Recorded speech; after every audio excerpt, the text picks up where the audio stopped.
Hi there.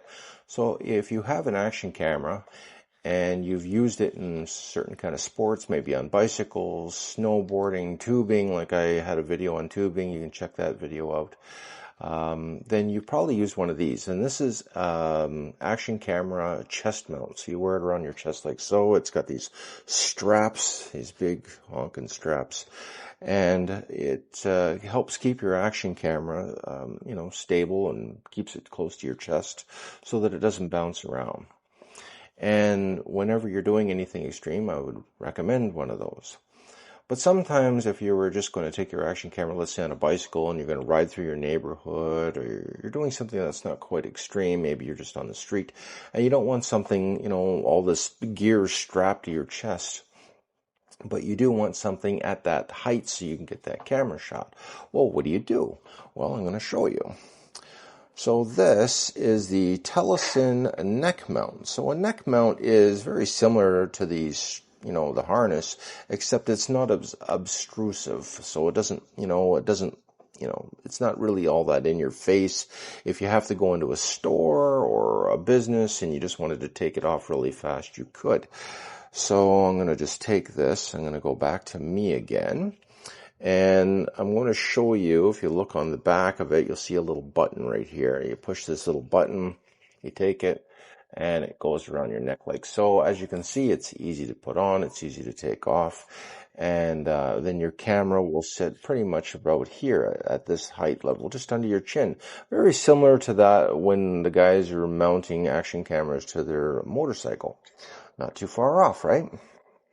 So we're going to go back down to the other shot. I'm going to show you what I did to modify it so that it works good with the Action 4.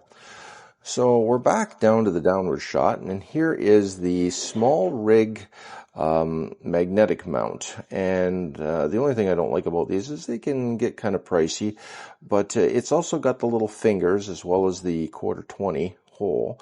And then you just take it and it'll fit through the Telesin mount.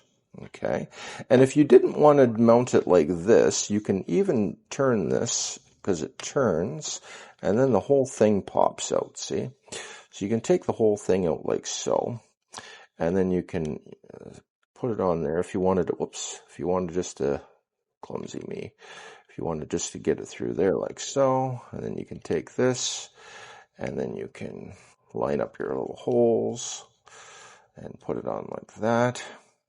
And then we just snap it back in there, and it's not going anywhere. It's in there very secure.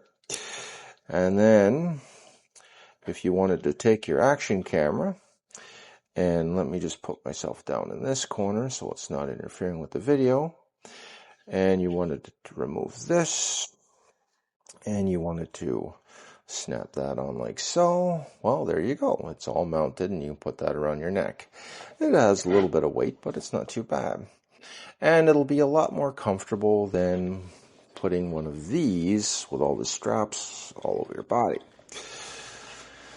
So I'm going to show you what it looks like. You can check it out. And this is what it looks like. Now, they do make two versions. It's the long neck version, and they got the standard neck version. So if you're a very tiny person, maybe you get away with that. But if you're a bigger guy like me, you're going to need the $42 version. And it does come with a phone holder as well, but as you can see in the corner, in the bottom image there. However, I don't know if I would necessarily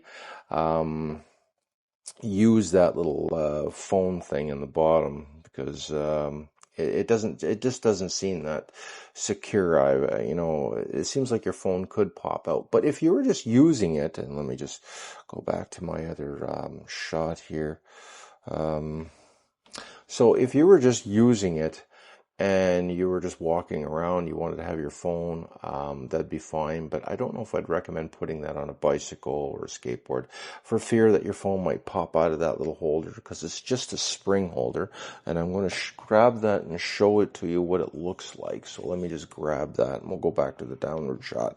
So this is the phone holder that comes with it, and as you can see, it's just a spring holder. It doesn't really lock in place, so it's not horrible, but I just don't know if that would be good enough for your phone.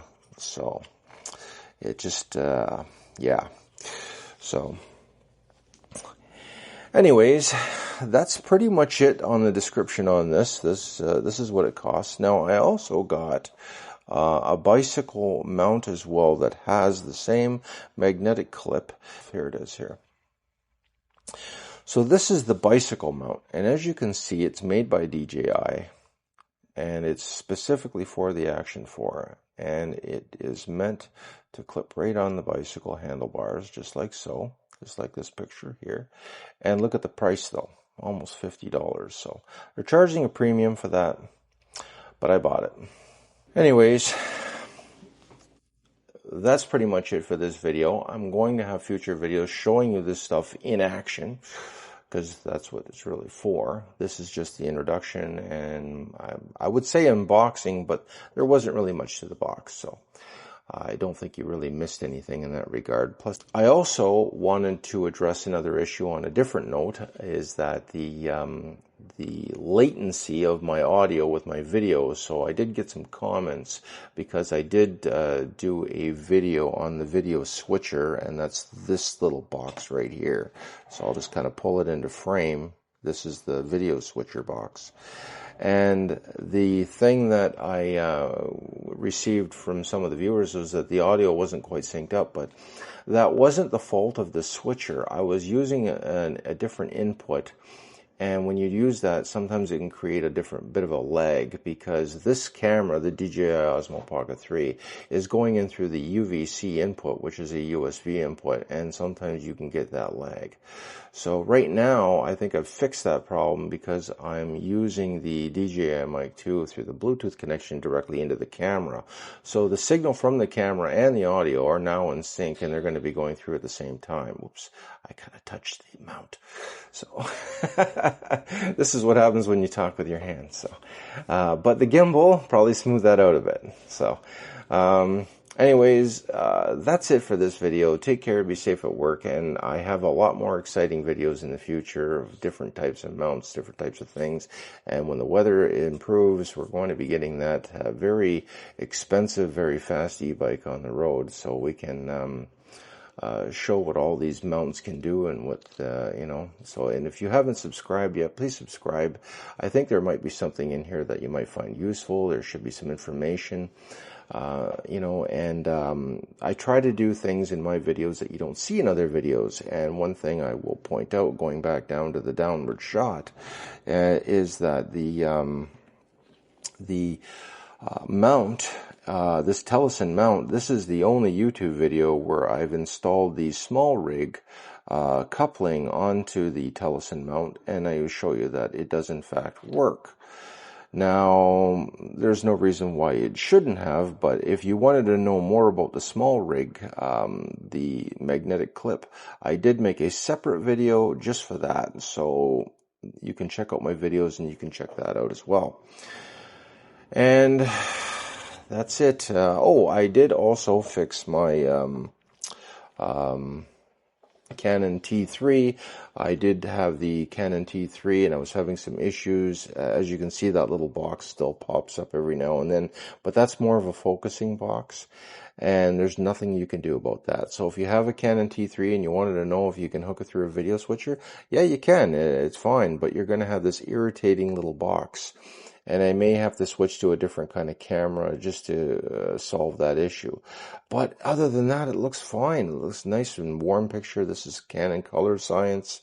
And yeah, but I am very disappointed that I couldn't get a totally clean HDMI output, because it would have been a really good value. But I did manage to get the AC converter so that I wouldn't have to keep putting batteries in it. And but yeah, it's not bad. I could even use it for like different angle shots even, so it's not bad for that. But anyways, back to the Pocket 3.